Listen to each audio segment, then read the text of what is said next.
how am I operating in this world? And it was through simple movements. It was through breathing. It was through meditation. My mind was playing tricks and saying, well, what are you going to do now? Those limiting beliefs have been sort of flooded away to the wind. Why do I need to suddenly go running after them and try and pull them back in? Out of fear of failing, out of fear of making mistakes, out of fear of being judged, my mindset to appreciate what I do get.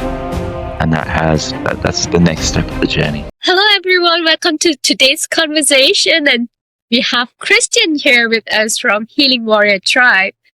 And he is going to talk about what he has learned with the tribe and how he has healed himself towards a better clarity of life. He's here to share about his journey by talking about fear of perseverance. Hi Christian, welcome to this conversation. Lovely to see you again. Lovely to see you again. How are you doing? I am super. Thanks for asking. It's a beautiful Friday morning here. I can see that you're standing outside. Unfortunately, I couldn't be outside today. It's a bit too windy, a bit blowy, and a bit cool. So I've nestled myself here on one of my favorite chairs in the house and sitting comfortably. Thank you. So, Christian, tell us about your journey with Healing Warrior Tribe. The Healing Warrior journey for me has been almost a year. We've probably been on a fairly long journey, searching for something, searching for meaning, purpose. And it was quite coincidental that, or by chance, or by fate, by karma, that this time last year I'd embarked on a yoga teacher certification course that I was doing part-time. And here in Australia, we've got access to beautiful national heritage parks, and the area or the retreat space that I was going up each fortnight to do my yoga teaching is called Happy Buddha, a nice little plug there, around the Blue Mountains area. Beautiful area, very serene, very quiet, but very, very, very, very grounding. And it was at the tail end of that particular program that I met, or that Rajan was invited to come and talk to the group that was finishing up and graduating on that day. And straight away, I felt there was a connection for me to reach out to him and have a conversation with him. And it was one of those sort of very magical moments. I didn't get a chance to chat to him straight away. I was busy, filming testimonials and swimming in the pool, enjoying the sunny weather. It was beautiful blue skies. The sun was warm, everything, the birds were singing. It was just magical. It was the last day and we received our certificate. And then, funnily enough, I went inside to go get an astrology session just for a bit of fun, just try something new. And I walked in and it was exactly as I described. Blue skies and birds were singing. An hour or so later, I've come back outside and the clouds, as quickly as that had descended, and I was literally walked outside and it was foggy. I was walking in the clouds themselves, and the shift had just been it was almost dramatic in the weather change. And funnily enough, I was heading back to my car. I'd forgotten something, so I drove back down, and sure enough, there was Rajan. And I got the opportunity to sit down and actually have a chat to him, and it was just casual conversation. And I was at that point in my life where I felt like, okay, I've just done something. It's just something big, but hang on, I'm thinking, what's next? And I was like, I was already onto what is the next thing, and it just felt like it hadn't filled the void, if that makes sense. And I remained in the city for a few more days and contemplated some of what was said, and then ultimately, to backtrack a moment, he said, here's the offer. If you feel like you've hit the bottom and you've hit the void and you've got nothing that you want, like you are really, really struggling, send me a message and we'll connect. And it was a few days later that we connected, and from there, I got introduced to the Healing Warrior Tribe, and I can honestly say it has been mind-blowing. It has been challenging. It has been life-changing. and absolutely transformational. Fabulous. That is quite a bit of a journey there itself to head towards what is next. So when you say you have this fear of perseverance, what that means? So the fear of perseverance, it ties in quite closely with the fear of trying. So for me, trying something new would take a long time out of fear of failing, out of fear of making mistakes, out of fear of being judged. And so more often than not, I would just hesitate too long and I just wouldn't give anything a go. And going back and then I was doing this yoga teacher training, it was quite easy for me to keep trying because there was the absolute magical benefit of traveling up to the Blue Mountains every fortnight. And when I hit the end of that course, I was like, oh, well, what next? I don't have the safety net of coming up here on a fortnightly basis to be with my group of peers. I don't have access to these people on a daily basis because I'm interstate and most of them are based in Sydney. I'm from Canberra. For everyone who knows that, it's the national city and national capital here in Australia.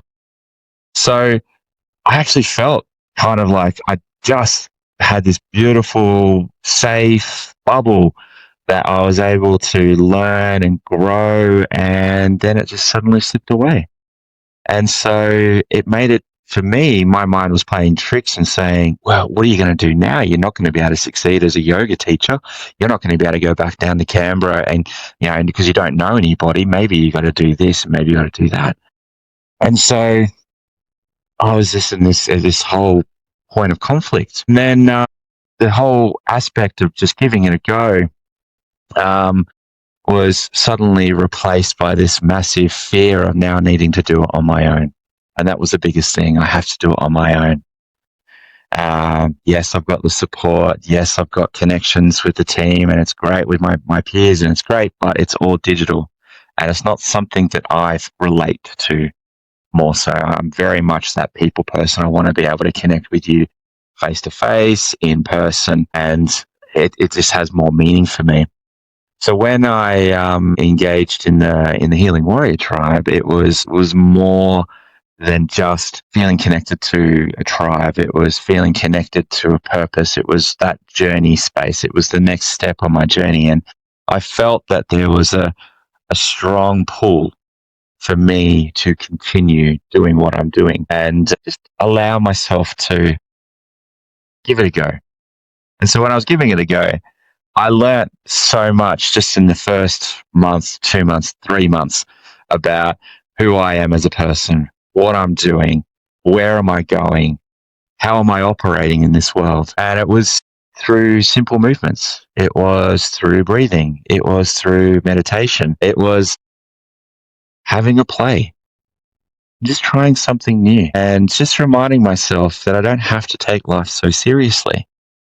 And that's where I get caught up, is that I stop trying because I take things too seriously.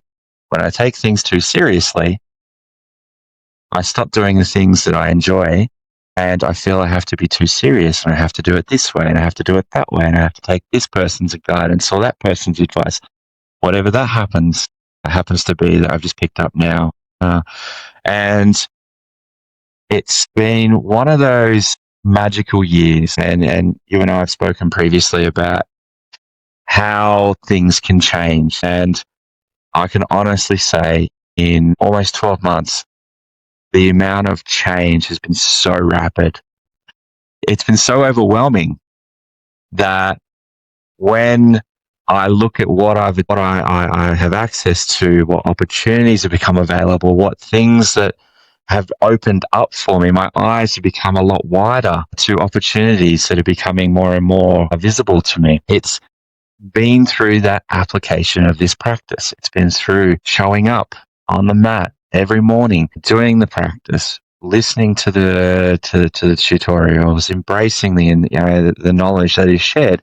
And it's also about connecting with others in the community. And when I talk about perseverance, is that comparing it in terms of where I was with the yoga teacher training, is that I felt very contained, safe, in a bubble while that was happening. But as soon as that was removed or had finished, it was, oh crap, I've now just stepped back off the cliff into the unknown and I'm falling. Who's going to catch me? Okay.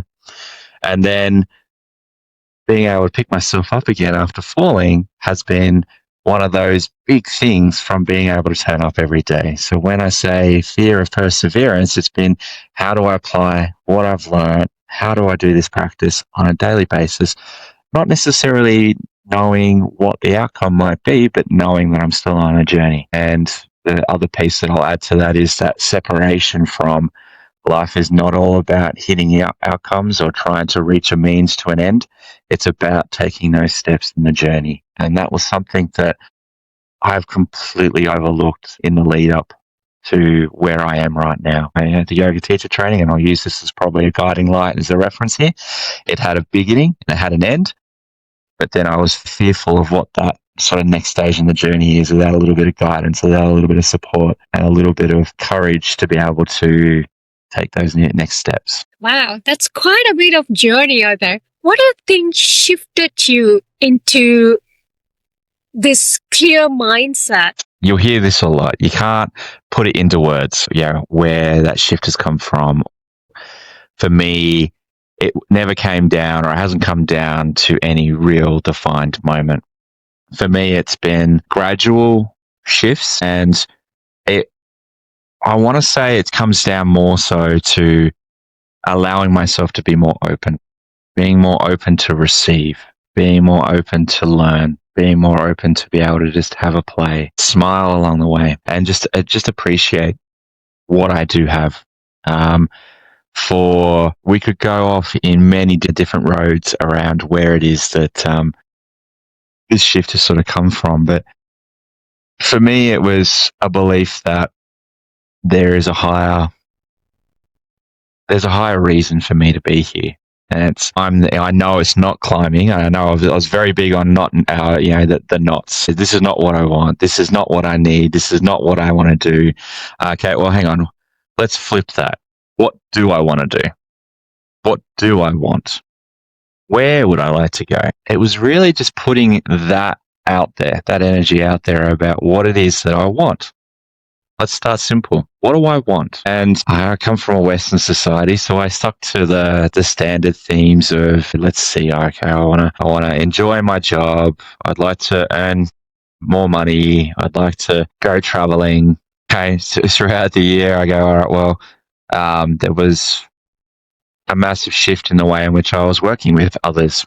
It was knowing that rather than doing things on my own, I had support. There was an ecosystem of people that I could connect with, work with, and relate to. And I had the opportunity. So I'm talking about work as in a career, working for a software company in a sales role. I am a remote worker, and most of my colleagues and peers are interstate. So I interact with them on a daily basis virtually. Okay. But when I take the opportunity to, I will connect with them in person. So number one was, how do I enjoy my role? And I want to enjoy my role. So opening up, working with others, seeing where we can all help and lean in. What are ways that we can make the day-to-day work more fun? Have a bit of a play. I like to have a bit of a joke. I like to have, throw a bit of humor into the meetings that we have on a regular basis. That was one thing. Covering off the work one. The other one was, all right, well, I'd like to make more money. Okay, great. Who doesn't? And for me, it was working on how I can make my job more fun helped lend itself to generating more money. Okay. And being in a sales role, you kind of are, you are the master of your own destiny in certain ways. And in others, it comes down to a little bit of luck. And then the other one was about how could I like to travel more? And sure enough, and there's a funny thing, and I won't share it here because it probably won't make sense, but the way in which I've said that I would like to travel was through earning certain things. And I have come to learn and appreciate that when you do ask for what you want, it doesn't necessarily come to you in the way that you have asked for it. So for me, it was I want to travel. So I've had the opportunity to travel. I was in India earlier this year for a few days for a business trip down in Bangalore. 5-star treatment. Okay, so I didn't get to experience the full breadth of India, but I will get back there one day.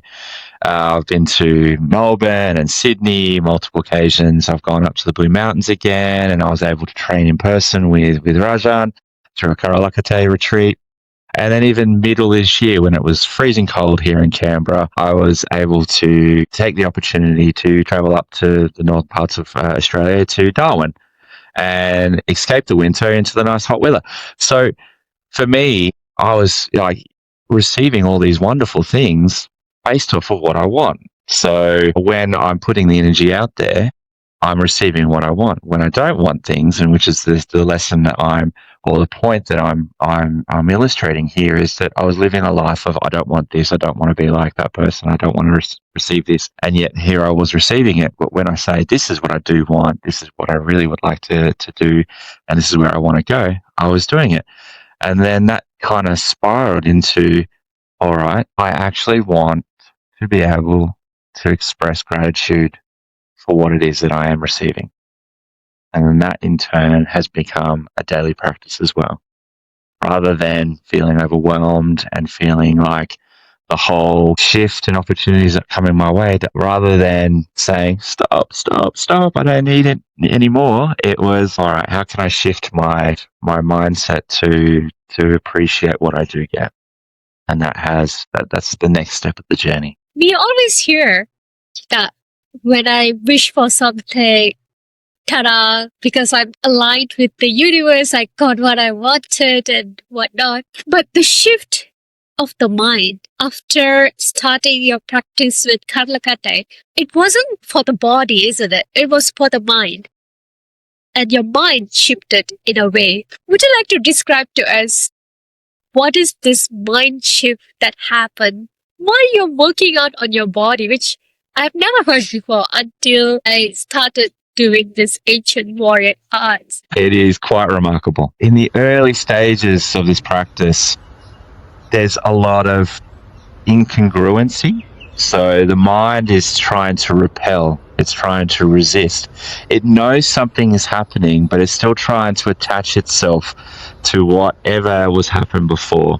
Thinking, all right, no. I'm not going to let this go. I've got to stay here, and I'm just going to keep grinding these gears, and eventually it's going to change. And this plays in quite nicely with the theme around perseverance, because mind is trying to, well, for me, my experience has been that the mind was trying to stop me from doing things because it was comparing it to where it was before. And I know deep down that where I was before is not where I want to be, and nor where I want to be moving forward. So I was open to this practice and open to the change and the conflict that arose around doing this practice on a daily basis.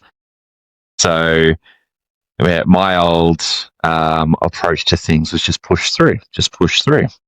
You'll get there. Something will pop, and eventually it'll just come to you, and you'll realize what the whole benefit and what the purpose of this is. And so while I'm doing the practice, there's so much going on in and around the body that it's kind of like rebuilding itself, the mind as well as the body. And through the movement, there are so many things that you don't acknowledge consciously that you're doing. And that's the beauty of it. That's the magic of it, is that through the pure play of the movement, you are breathing. You're allowing yourself to open up to what the body needs. You're inviting that healing energy into your body through the movement, through the breath work. And it's a form of meditation. So when you're there doing the movements, yes, they're challenging. Yes, they can stretch you to where you are, but there is a simplicity to it. And that's the beautiful thing. There is a simplicity to it. You don't need to have a structure. You don't need to be able to achieve this. You don't need to aim for that part to be improved. It's just allowing your body and your mind and everything else to just integrate with it. And that's the challenge in the beginning, is allowing yourself to be open and receptive to that change. You might not necessarily understand what you're doing, but just go with the flow. And so for me, I was comparing myself. I was thinking to myself, oh, well, this is just like another practice. Okay, I've just done, my yoga teacher training, and I'm doing yoga on a daily basis, through asana, and, an hour-long practice that has a flow, and it has a structure, and it has cycles, and it has waves.